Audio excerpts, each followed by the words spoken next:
Here we will explore and discuss some more concepts in curvilinear coordinate system. Firstly, we will see how we represent a vector A in curvilinear coordinate system. In a rectangular coordinate system, we write any vector A as A is equals to A1 I unit vector plus A2 j unit vector plus A3 k unit, where A1, A2 and A3 are the components of the vector A and I, j, k are the unit vectors along x, y and z axis. अब curvilinear coordinates में last lesson में हमने पढ़ा है कि हमारे पास दो set of unit vectors होते हैं, एक tangent vectors small e1 e2 e3 and normal unit vectors capital e1 capital e2 capital e3। ठीक है, हम दोनों सेट ऑफ वेक्टर्स की फॉर्म में किसी भी वेक्टर ए को लिख सकते हैं और दोनों केसेस में वेक्टर ए के कंपोनेंट्स चेंज हो जाएंगे। ठीक है, जब बेसिस वेक्टर्स चेंज होंगे तो कंपोनेंट्स भी उसके कोरिस्पॉन्डिंग चेंज हो जाएंगे। Where here capital A's are the components of the vector A when it is represented in the term of unit tangent vectors, and small a's are the components of the vector A when we write vector A in terms of the unit normal vector. ठीक है, next हमारे पास है कि हमें ये unit normal और unit tangent vectors की form में वेक्टर ए को लिखा है। हम सिंपल जो टेंजेंट वेक्टर्स हमने पढ़े थे और नॉर्मल वेक्टर्स उनकी फॉर्म में भी वेक्टर ए को लिख सकते हैं। अगेन व्हेन वेक्टर्स आपके पास चेंज होंगे तो वेक्टर ए के कंपोनेंट्स भी चेंज हो जाएंगे जब आप बेसिस वेक्टर्स चेंज करेंगे। ठीक है, तो ये जो वेक्टर ए को हम लिख रहे हैं सिंपल टेंजेंट वेक्टर्स की फॉर्म में, तो जो वेक्टर के कंपोनेंट्स हैं capital C1 capital C2 and capital C3, these are the contravariant components of the vector A, and when we write the vector A in terms of the normal vectors del u1 del u2 del u3, then इसके जो components हैं small c1 c2 c3 ये covariant components हैं, and we will discuss these concepts of contravariant and covariant components of vector later on. Here is an important note that if u1 u2 u3 are general coordinates, general curvilinear coordinates, then partial r by partial u1 partial r by partial u2 partial r by partial u3 आपके पास tangent vectors थे। ठीक है, and del u1 del u2 del u3 ये normal vectors हैं surfaces पे। Are reciprocal system of vectors, ये दोनों जो सेट ऑफ वेक्टर्स हैं जो आपके पास कोऑर्डिनेट कर्व्स पे टेंजेंट वेक्टर्स हैं और कोऑर्डिनेट सरफेसेस पे नॉर्मल वेक्टर्स हैं, वो आपस में रेसिप्रोकल सिस्टम ऑफ वेक्टर्स बनाते हैं। दैट इज कि अगर आप partial r by partial u1 का डॉट प्रोडक्ट ले रहे हैं डेल u1 के साथ, तो ये आपके पास क्या आएगा, डॉट प्रोडक्ट जब आप दो वेक्टर्स का लेते हैं, magnitude of first vector partial r by partial u1 magnitude of second vector del u1। ठीक है, and cos of the angle between them.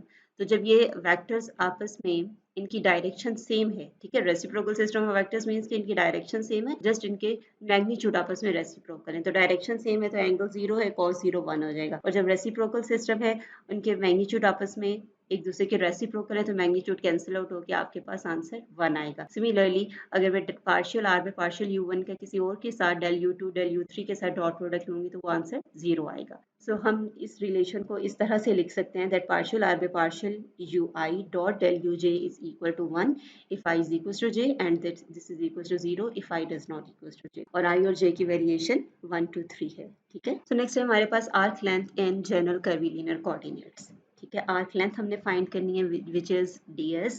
तो हम देखेंगे ds स्क्वायर हमारे पास कर्वीलिनियर कोऑर्डिनेट्स में इसका रिलेशन क्या आता है। To find ds square we first write r which is the function of u1 u2 and u3। ठीक है, और हमें ds square is basically dr dot dr, तो हमें इसका डिफरेंशियल लेना है, and by chain rule dr is equal to partial r by partial u1 du1 plus partial r by partial u2 du2 plus partial r by partial u3 du3। ठीक है, because r is a function of u1 u2 u3, इसलिए chain rule use करते हुए dr आपके पास ये आ जाए, ये आपके पास dr है, इसको आप इस तरह से भी लिख सकते हैं। ठीक है, partial r by partial u1 को हमने लास्ट लेसन में पढ़ा है, हम h1 e1 हैट लिख सकते हैं, du1 एज इट इज आएगा।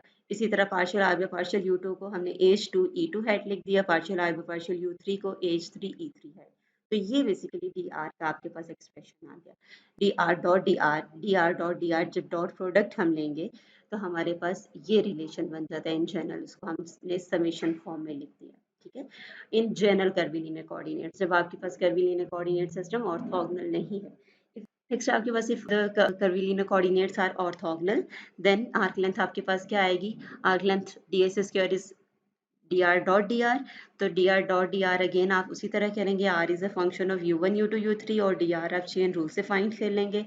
Partial r by partial u1 की जगह h1 e1 हैट आ जाएगा, इसी तरह partial r by partial u2 की जगह h2 e2 hat and partial r by partial u3 की जगह h3 e3 हैट आप रिप्लेस कर देंगे। ठीक है, तो उसके बाद जब आप इन दोनों का dr डॉट प्रोडक्ट लेंगे, ये हमने इसीलिए यूनिट वेक्टर्स की फॉर्म में लिख दिया कि जब हम डॉट प्रोडक्ट लें तो हमें सिंप्लीफिकेशन ईजी हो, सिंप्लीफिकेशन करना। ठीक है, यूनिट वेक्टर्स का ऑर्थोगोनल कोऑर्डिनेट्स में उनका e1 डॉट e1 1 होता है, e1 डॉट e2 आपके पास 0 हो जाएगा, e1 डॉट e3 भी 0 हो जाएगा, तो आपके पास एक्सप्रेशन जो है वो सिंप्लीफाई हो जाएगा। ठीक है, तो ds स्क्वायर आपके पास फॉर ऑर्थोगोनल कर्विलिनियर कोऑर्डिनेट्स आ जाएगा, ds square is equal to h1 square du1 square plus h2 square du2 square plus h3 square du3 square.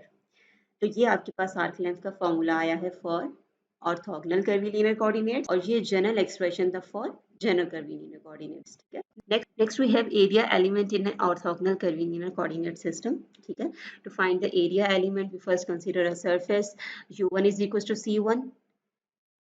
ठीक है, ये आपके पास एक सरफेस है जिसके अलोंग u1 कांस्टेंट है, u2 u3 कर्व से मिलके ये बन रही है। ठीक है, दिस सरफेस, तो इसके अलोंग जब हम एरिया एलिमेंट फाइंड करेंगे तो consider this area element, this parallelogram. आपको पता है एरिया ऑफ पैरेललोग्राम क्या होता है? Magnitude of the cross product of these two vectors, और ये वेक्टर्स हमें पता है along the u1 curve u2 and u3 are constants, so that dr आपके पास क्या आता है h1 du1 e1 है। ठीक है, तो ए यू वन कर्व के अलोंग जो ये वेक्टर है ये h1 du1 e1 है। सिमिलरली ये वेक्टर आपके पास, ये जो टेंजेंट वेक्टर है ये h3 du3 e3 है, और ये u2 कर्व के अलोंग जो टेंजेंट है वो h2 du2 e2 है।